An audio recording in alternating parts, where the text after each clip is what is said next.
Do you ever wonder if Kung Fu can actually be used in fighting?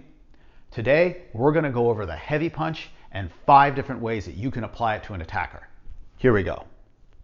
So this technique goes by multiple different names. It's famously known as the overhand punch in modern day martial arts. We call it the caap chuy, or the covering punch in Kung Fu, or the heavy punch. In my previous videos, I actually went over some of the training methods that you could use for this heavy punch. In this video today, we're going to go over how you can actually use it against an attacker. But before we start, I just want to briefly touch on this point, and that's movement patterns and footwork. In Kung Fu, you have a lot of different movement patterns, and footwork is one of them. We have mouse stepping, skip stepping, and switch stepping, or 3-star stepping.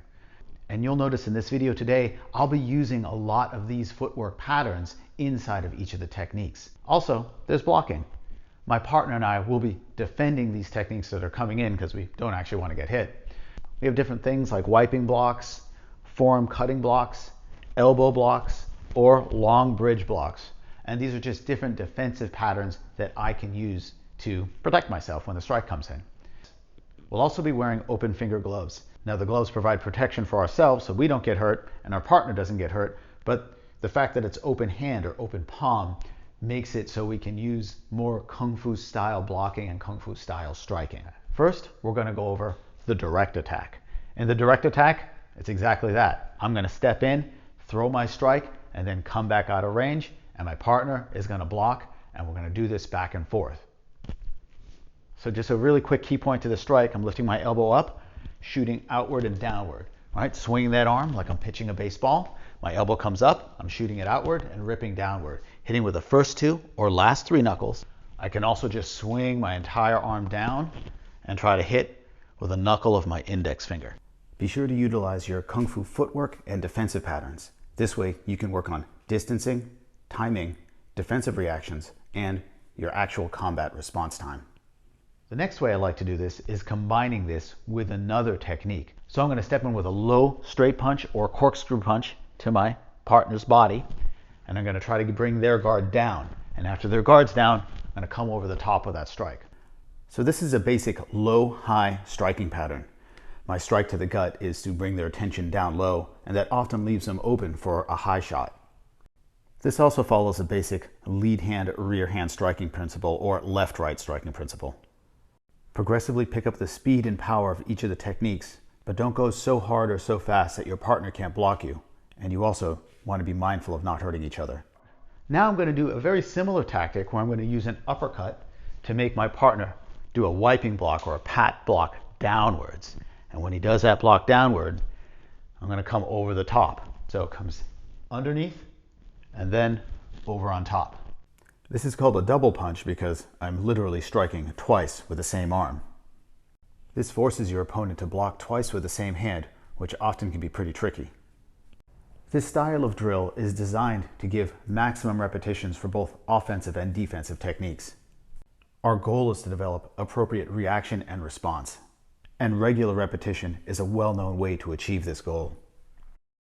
Now this next method is a defensive method of striking. Here, you're actually going to time the other person's straight punch, and you're going to duck under it and swing your arm over the top. So this does require a bit of timing. I really have to make sure that I can see where they're going, and I have to make sure that I understand which way to move my head. This technique can be pretty tough to time in the beginning, so I recommend starting up really slowly and then progressively picking up the pace. Keep in mind, they're stepping into your fist while you're swinging your punch, so you don't want to strike too hard. One tip for striking fast without hurting your partner is don't tighten your fist and don't rip your strike through. This way you can still use a decent amount of speed and keep a certain level of realism. So now we're working on a jab-cross combination where we're trying to time the cross to do that overhand strike. But we're still not fully committing to strikes to keep it safe. So this next method is using the clearing hand or a back fist to knock away their guard before I hit them with an overhand punch. As opposed to just throwing strikes that aren't getting in because they have a really, really strong, stiff guard, you're going to use your back fist to break that guard down, knock it down, and then get your strike in. So I have to make sure that I get to the side of my partner or I turn my side to them before I throw this back fist off. So I can do that by either stepping to the side or turning to the side slightly before I hit, or I can just start with a side guard, and all of those can be pretty effective. So if you notice, I was doing a switch step to get to the side angle of my partner so I can get that back fist off before my strike. So when we do this technique, you'll notice that we're not going to actually really rip through with our power, because this is a hard technique to block. Once your guard gets knocked down, you expose more or less the side of the back of your neck, and it's just a little hard to get your hand up there in time, and you want to make sure that you're safe when you're actually blocking. This video is showing sparring scenarios, but all the techniques can work in self-defense as well. Now remember, this drill is both for attacker and defender. The attacker learns how to launch off their attack, they learn how to time it, they learn how to distance it, they learn the impact that they feel on their body when they strike, and the defender feels like what the shock feels like in the body when they're defending, and they learn how to position their body appropriately so they can have maximum strength. For these techniques, go as hard and as fast as your partner is comfortable. If you're moving too fast, they might not be able to block it. If you're hitting them too hard, they might just get hurt. But doing these live techniques will make a really big difference, and it'll teach you how to get your techniques off in real time. I hope you enjoyed the video. These are just a few of the ways that you can use this super versatile and very powerful technique.